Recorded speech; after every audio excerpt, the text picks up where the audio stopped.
Sup Shredders, my name is Logan aka Spiderhands, and welcome to an SP Reviews, where today we have ourselves a track from an act named eNuminous Archimedes titled Dream of Sleep. And if we switch over to here, this is on the Invisible Caterpillar Records SoundCloud. So if that's cool, that's good. Being on a record label sort of SoundCloud here, we've got the art for it here, this track. As I understand it, while the lyrics in this track are human written, a lot of the music in this, it's completely artificially, it's generated by artificial intelligence. So that's an interesting angle that I've had with quite a bit of eNuminous and Archimedes' music, and I enjoy watching the evolution and progression of this as it gets closer and closer to being It's an interesting time to be alive as a musician, right? Luckily the music is good, so we're going to listen through this track from start to finish, and we're going to hear what we think. Let's go. Granted, it's almost, it's 3 minutes, 07.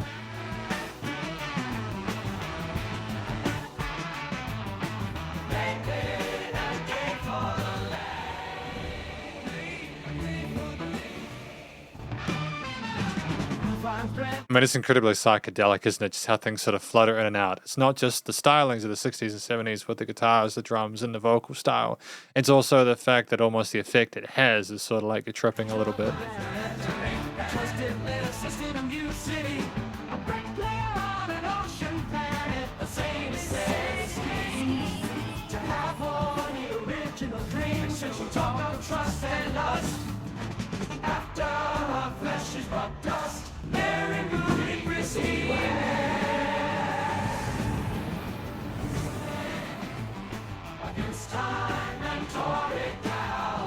I mean, you can follow along to the theme behind it.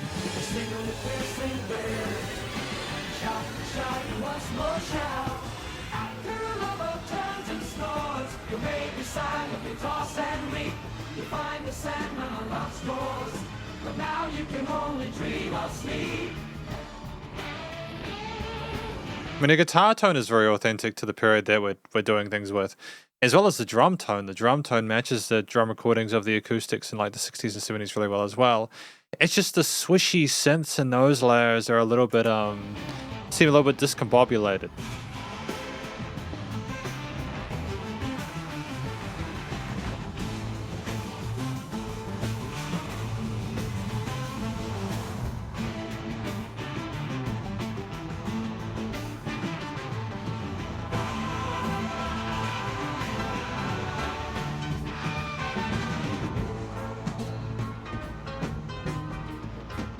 The movement to the piano, though.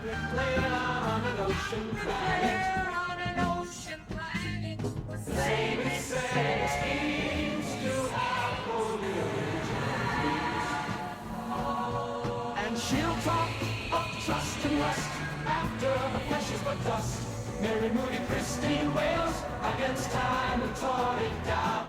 And like it kind of goes from being quite coherent in parts to sounding almost like you're going through an episode in a horror film, and I don't mean that in a disrespectful way. It's just very intense, the way things are sort of either manically layering over each other vocally or going completely sort of trippy with like the different tempos, the complete sort of like separation structurally.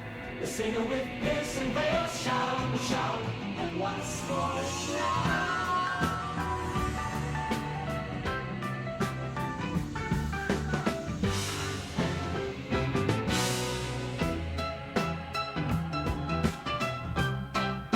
I love the kind of honky-tonkish piano here, though. I think it's got a great charm to it.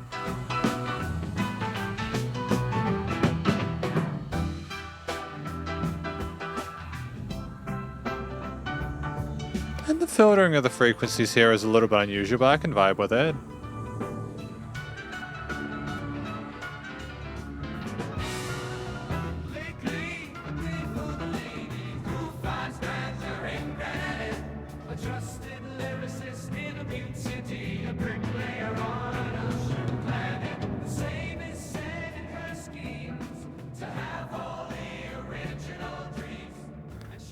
It's very spooky though at the end.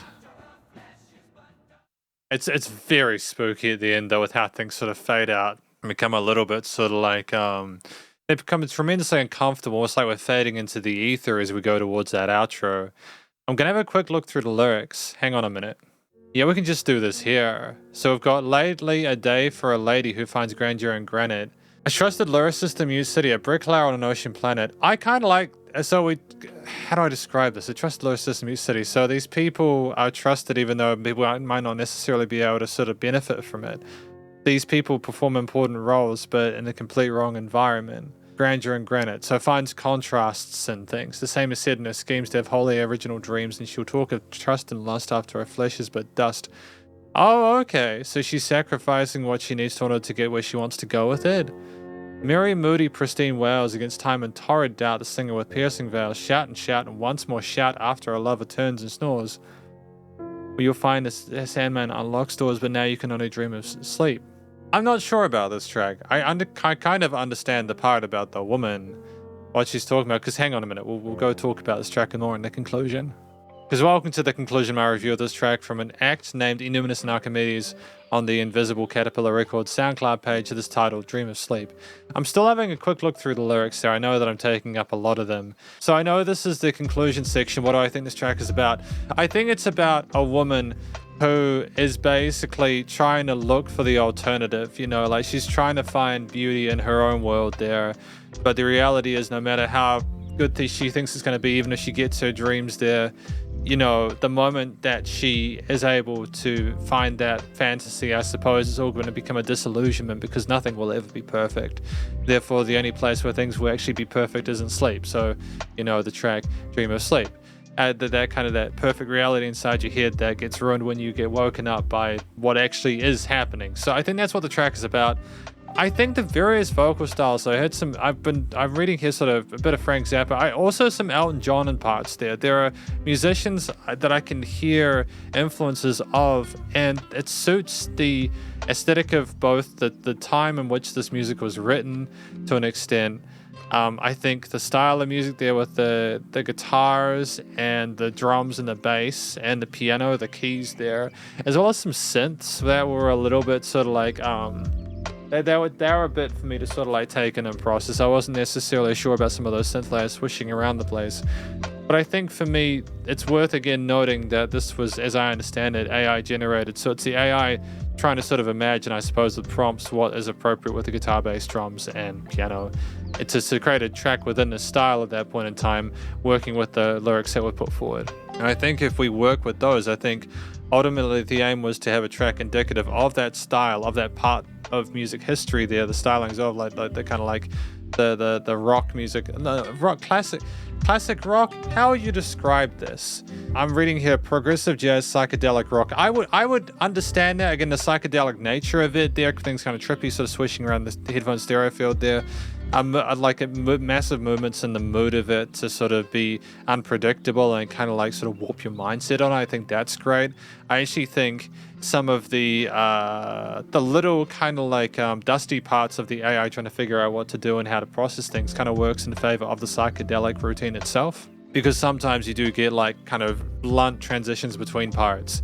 It almost seems like it could be something that would occur naturally with AI trying to process in a way where it's still improving and it's getting better and better, but it's also not absolutely there yet. And I kind of appreciate this more than some of the AI stuff I've heard recently, where they are really trying to make it like a real song, like made by human beings in totality.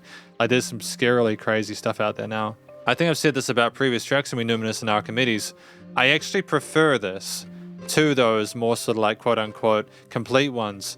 I like the rough edges on it. It reminds me that this is unique. This is, I think, a way of making unique AI music is to try to not get it to behave like a human, but to kind of get it to write music that's compelling and intriguing, because it is an intriguing track, even if some listeners might listen to this and not be able to sort of follow or understand why some of the guitar parts or the piano parts are cutting out, why there's only piano on a certain part and it kind of stutters around a little bit occasionally, why there is that section at the end of the track there where things sort of fade out.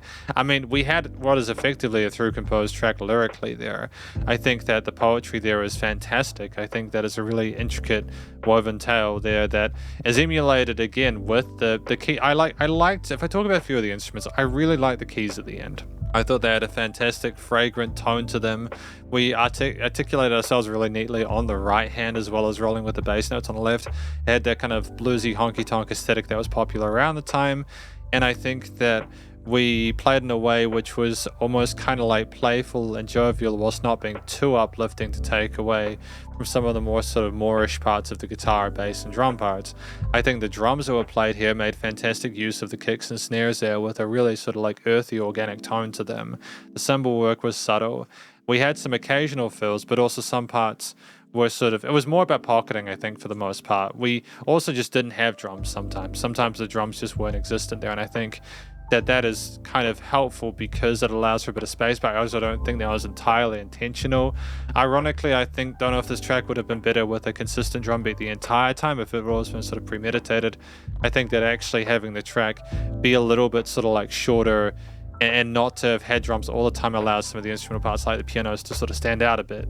I think like the kind of tone of the guitars there with the fuzz and stuff like that was fantastic. It suited the aesthetic of the music there. It synced really well with the keys and the drums without being too sort of forceful or overpowering the vocals, which were varying layers of like intensity. I didn't actually talk about the vocals, mind you. I thought the vocal performance itself was actually no. I think part of it was that I can assume that when the AI is doing vocals, they're going to be in tune. You know, like you'd have to really sort of work hard. You'd probably have to sort of like tell it to be like 2 cents below the tune or something like that occasionally, in order to get that sort of inference there. And I think I mentioned that it suited the style of music that we're trying to emulate really well there, where it's kind of perky and sounded like a live performance. The guitar sounded like it was being played by the person singing there. There was a great sort of chemistry there, and it harmonized neatly with the vocal melodies. I think that some of the rhythm riffs and the melodies there were more sort of intricate as well, and it was fun because it wasn't just chords. The bass line was funky as hell there when it was there, and I think ultimately it suited the root notes of the chord progressions in the guitar as well as some of the more kind of leady bits.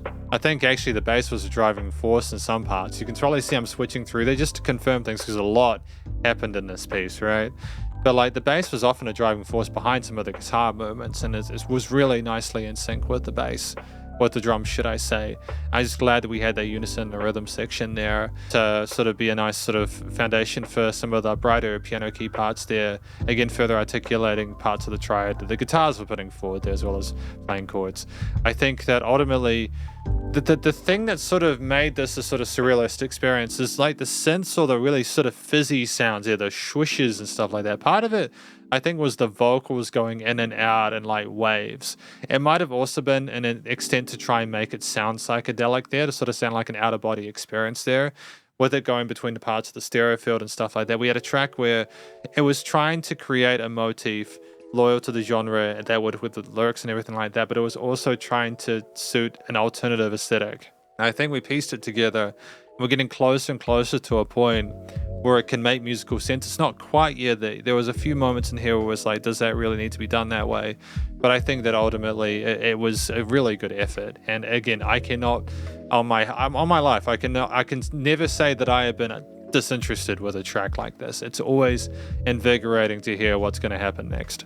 The theme ultimately, it sounded like a bit of a fever dream with some of the parts coming in with the swishes of the vocals and stuff like that. There's a perkiness there kind of talking about maybe just the talk of the woman trying to figure out her dreams in her own juxtapositions there.